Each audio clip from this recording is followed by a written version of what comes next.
So,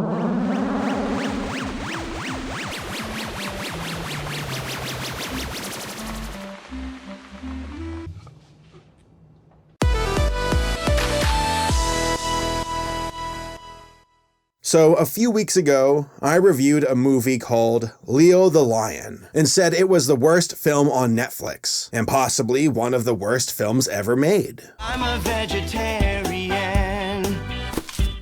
I'm a vegetarian. I was reading through my comments, and somebody said, "It's not as bad as Joshua and the Promised Land," to which I was like, sure, man. As if there could be a movie that's worse than Leo the Lion.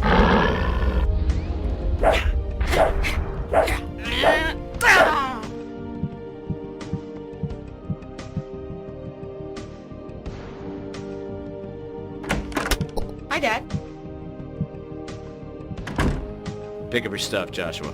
Oh my God. It is so much worse. In my Leo the Lion video, I criticize it on 5 things: animation, story, dialogue, editing, and voice acting. And yet, Joshua and the Promised Land just completely obliterates Leo the Lion in every category. Well, except for one, but just barely. And that's on a technicality. Guys, I truly believe this is the worst animated film ever made, and I will show you why. No!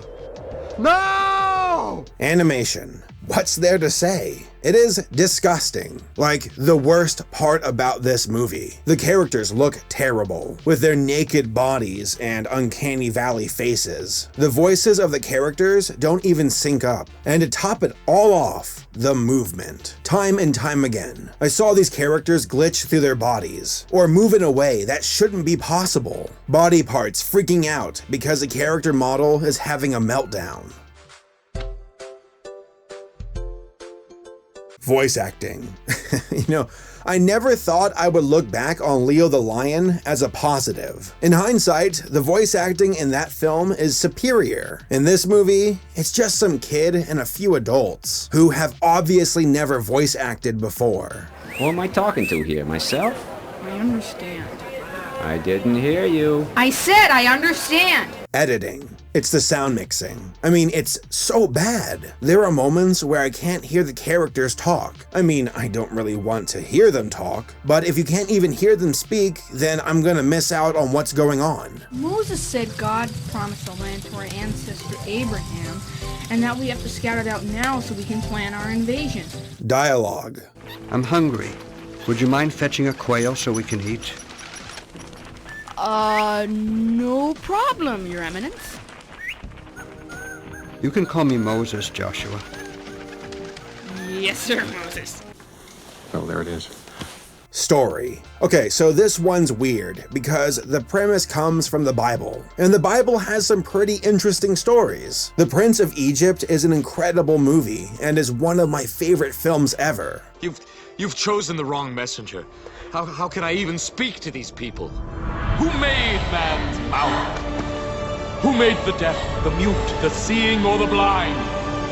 Did not I? Now go!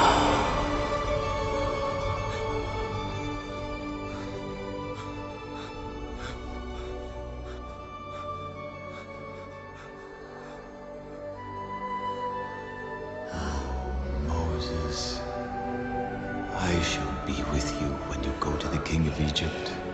And on the other hand, you got this. Moses, this is what you are to say to the people of Israel. You have seen what I did to Egypt.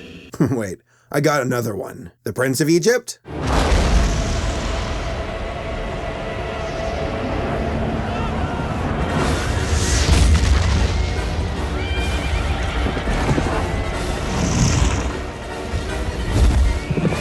And Joshua and the Promised Land.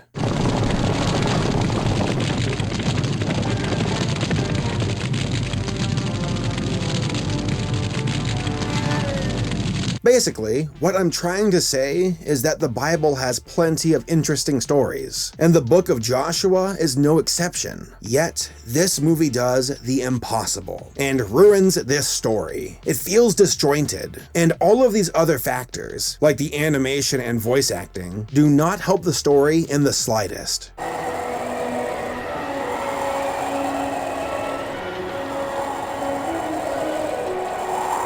Alright, so I did some research and tried to find out about the origin of this film. What I discovered was, interesting. Jim Line is the guy who's responsible for all of this. It took this fella 4 years to make this film. He directed it, he produced it, and he animated it. And the final product came out in 2004. Now, I can already see that some of you might say, come on, Saber. It took this guy 4 years to make this all by himself. Lay off. Well, I don't feel that way. What if I took 10 years to make a sculpture and the final product looked like this? Do I get a free pass? No, you shouldn't. If it looks like garbage, guess what? It looks like garbage, no matter how it was done. Yeah, animation is not easy, but this guy still sunk all of his time and effort making a film that does not look good. And I don't know what his angle was. To make money, to get popular, to praise God, to show off? Seriously, I have no idea. But the final product looks like absolute trash.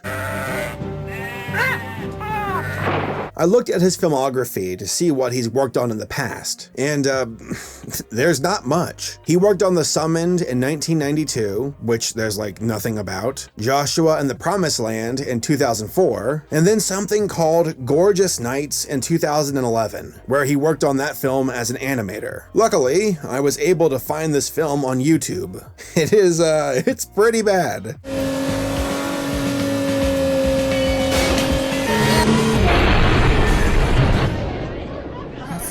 Have been deleted. Agent Brody holds within a 3-mile radius. Engaging hostiles. Video incoming.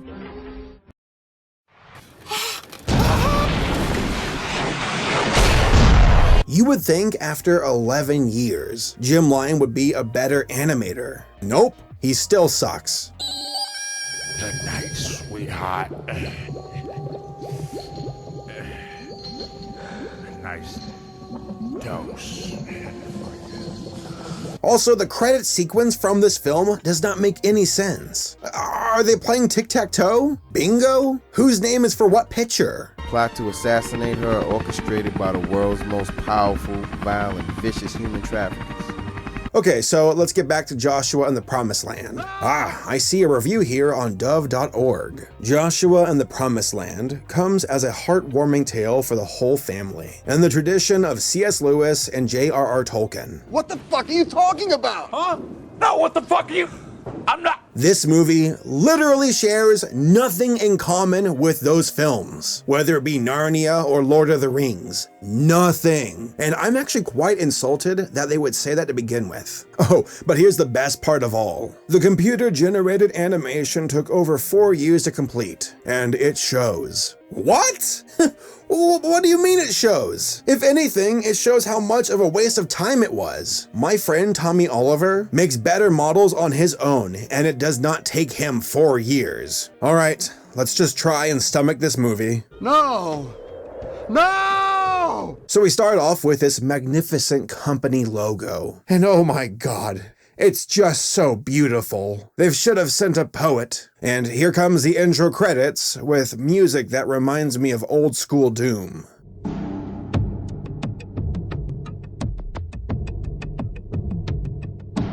And boom, there he is, the narrator. And the guy looks like Piglet if he survived a nuclear holocaust. Oh, and check out that wonderful background. Reminds me of my grandmother's house. The Bible tells the story of a young man named Joshua, who was strong and full of courage. Within 5 seconds, I knew I signed my soul away, as naked Joshua skips throughout the house. And for some reason, Jim Line thought it would be smart to put scenes that are in the movie later on the wall in the house as pictures and portraits. We are then introduced to Joshua's dad, who comes across as a mean drunk. I thought you said you were cleaning out the den today. Well, honey, I'm sorry. I have got other things I've got to do. Right, like tinkering around with that car again. Hey, come on.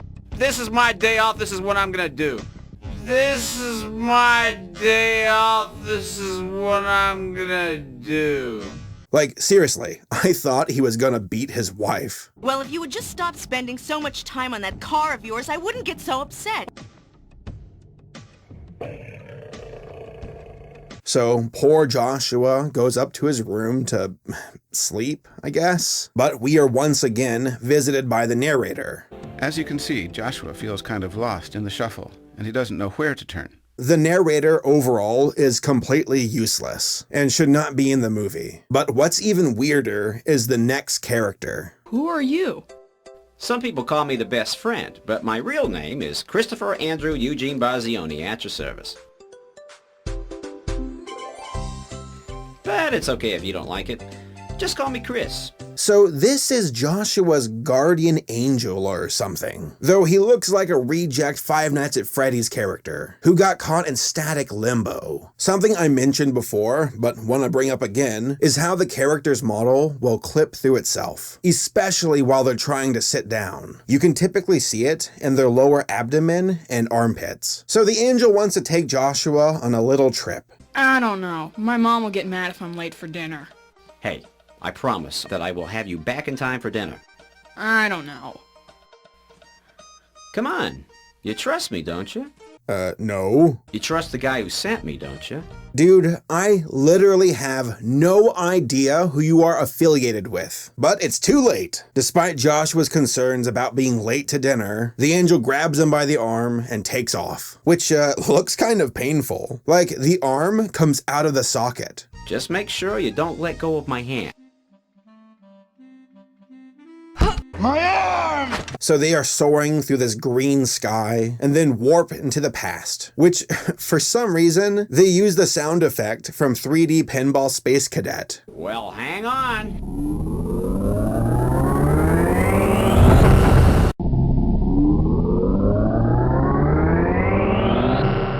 Ah, they arrive in ancient Egypt, and we are told that Moses and the Jews are on the run. Also, we get this wonderful bit of animation where Joshua somehow rotates around the pyramid. This movie is full of this stuff though. You'll see characters clipping through stuff all the time.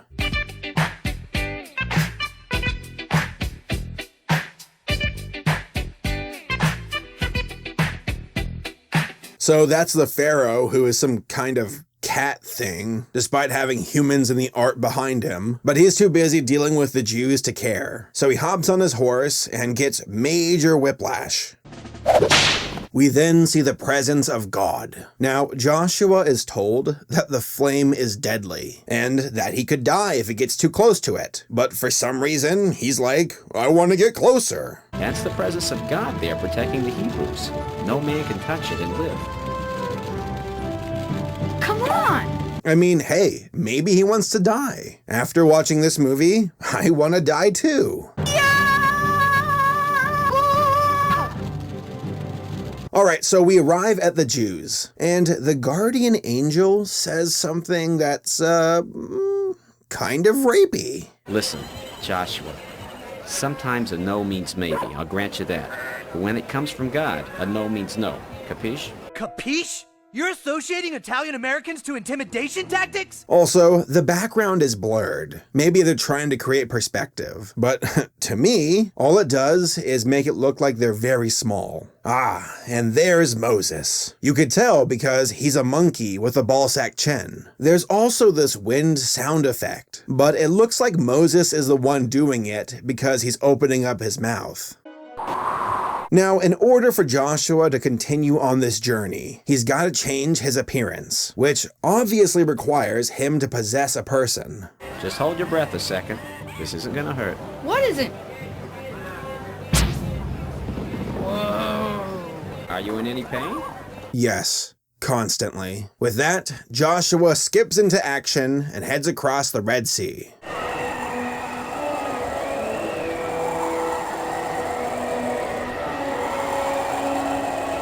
So the Egyptians arrive and charge across to kill the Jews. But the presence of God has other plans, as the fire effect lazily goes across the screen. Seriously, the Prince of Egypt has nothing on this scene.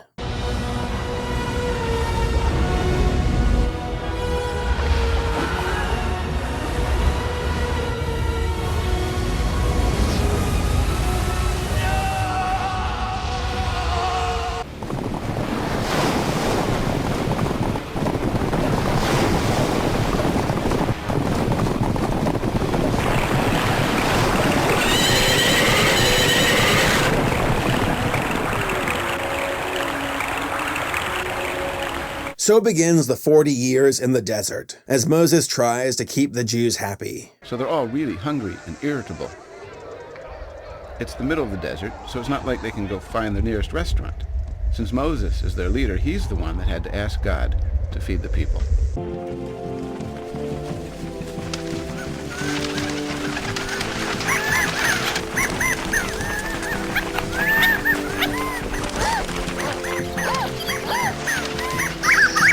What in the hell is happening to this poor bird's leg? Like, look at it! It's freaking out! And why does it look like a pickle when it's cooked?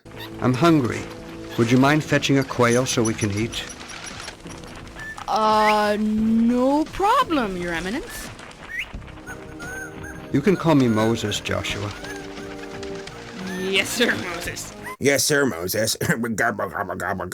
Joshua, I want you to pitch your tent next to mine from now on. Good night, everybody. Now it's time for a glorious battle scene. And who better to lead the forces of God than an 8-year-old boy with 0 combat experience? Also, why is the theme from Terminator in this movie?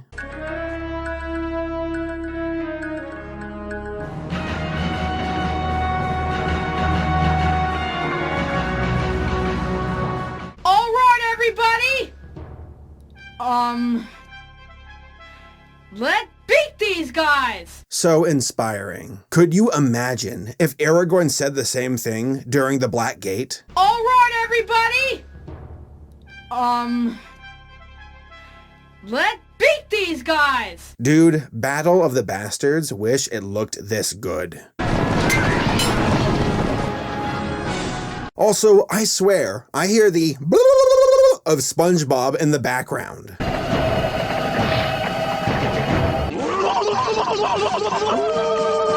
So it took me a couple times of watching this movie, but this guy throws a spear and hits Joshua. Like, he got hit instantly. And here's a highlight reel of some of my favorite moments during this battle.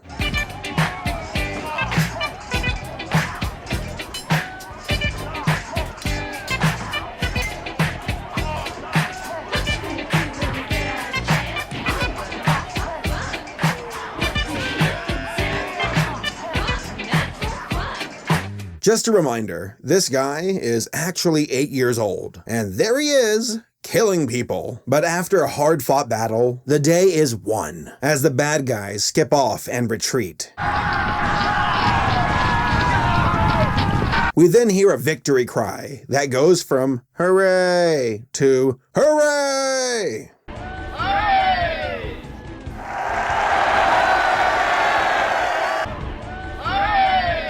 So God shows up the next day, and Moses and Joshua go up into the mountain to get the 10 Commandments. When they get back, though, they discover that the Jews are worshiping some golden calf, and Moses freaks out. There's a sound of war in the camp.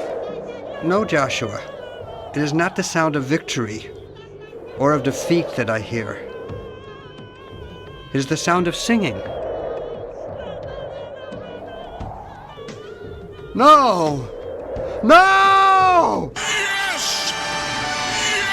Moses then punished the Jews by making them break down the cow, pour the powder into some water, and then told them to drink it. Finally, he made all the people who broke the law drink the water. Yuck. Okay, that one might be on you, Bible. Moses then goes up to the mountain, and a lightsaber cuts out.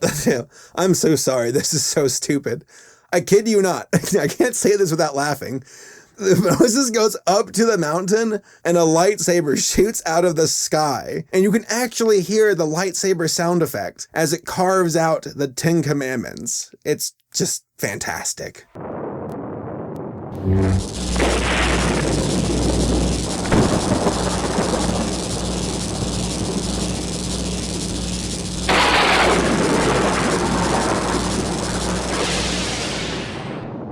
So the Jews finally arrive to the promised land. But spoiler alert, there's a bunch of bad guys there. So Joshua is sent as a spy to go see what's going on. It's pretty fantastic because Joshua is one of the best spies ever. I mean, most spies hide or go in disguise. But no, not Joshua. He just walks right in to Jericho. You could see it right there. It's on the sign there, Jericho, in case you were confused. But to be fair, the people from Jericho are just as dumb. I mean, this is a race of red-horned bulls or something. And here you got this lion walking around. Never seen him before. Nah, he's cool. Don't worry about it. Let's get back to sacrificing this baby.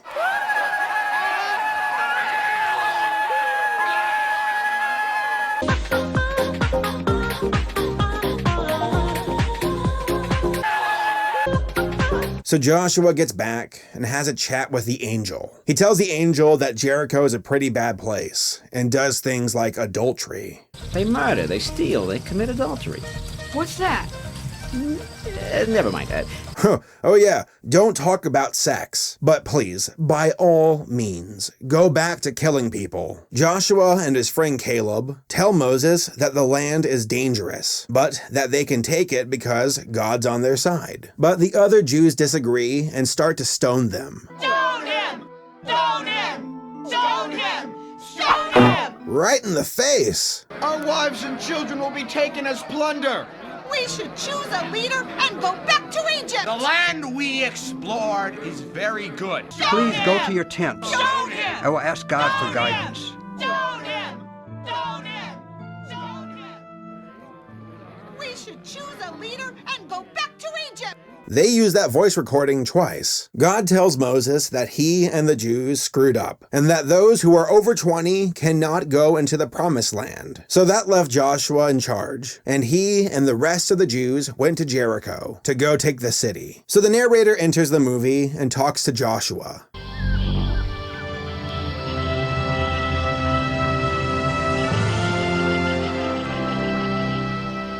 Are you for us or for our enemies? Neither, but as commander of the army of the Lord, I have now come. What message does my Lord have for his servant? The place where you are standing is holy. The plan is for the Jews to loudly go around the city blowing on basically trumpets and do that for about, I think it was 12 days. But the Red Bulls see them and sound their vuvuzela alarms and prepare for battle as fast as they can.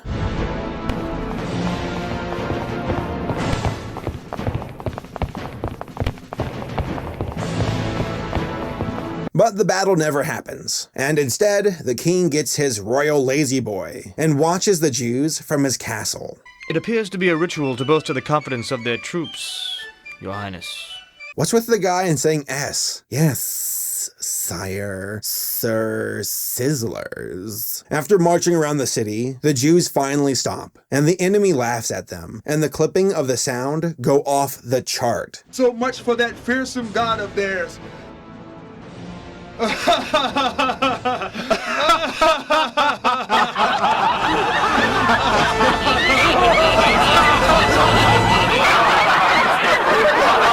And then the craziest part of this movie happens.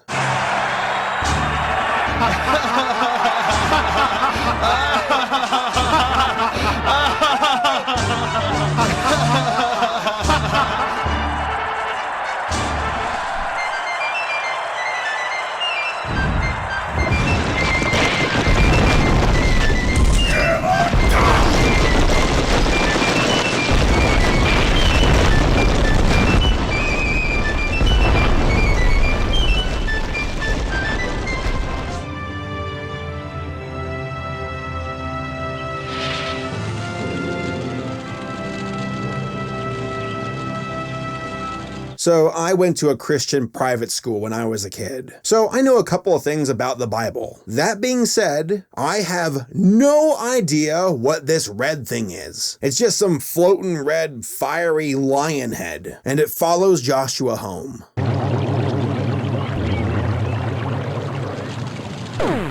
So Joshua finally returns home. And by the way, guys, check out this poster behind him. Seriously, it's freaking rad. I mean, a lion on a skateboard. Alright, so it's time for Joshua to say goodbye to his angel. And so we see one of the most awkward hugs in cinematic history.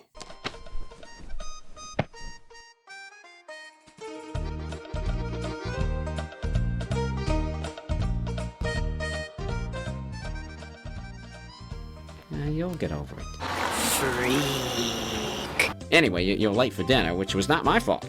So I've got to go. I mean, it's not my fault that you're 40 years late to dinner. But the devil lion head thing comes back for revenge. And Joshua and him have a sword fight. A sword fight that is completely useless. The lion head just flies into the wall and dies. And then turns into a Snickers bar.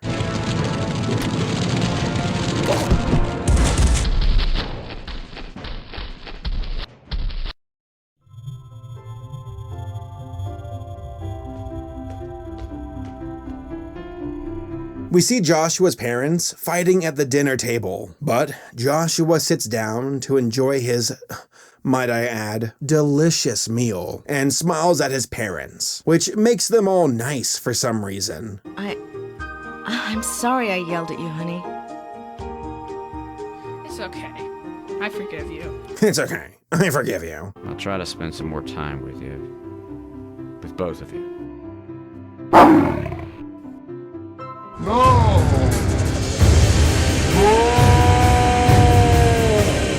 So this movie was just terrible. It strikes out in nearly every category. As I showed you, the animation is atrocious, with horrible designs and movement that constantly clips through itself. The voice acting is trash. Unlike Leo the Lion, where the voice actors were just poorly directed, here, the voice actors are just bad. No problem, Your Eminence. No talent whatsoever. The dialogue? Hi, Dad. Pick up your stuff, Joshua. Need I say more? The story is the only saving grace for this movie, and that's because it comes from the Bible. Leo the Lion had a worse story, but at least it was original. Here, they borrowed from a source, and they practically crapped all over it.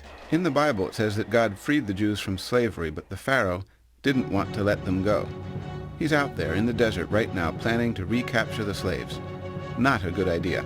No! Overall, this movie makes Leo the Lion look like an award-winning film. There might be some worse films out there, but as far as I'm concerned, this one is the absolute worst. Do not watch it. Aha! Ritual sacrifice. No!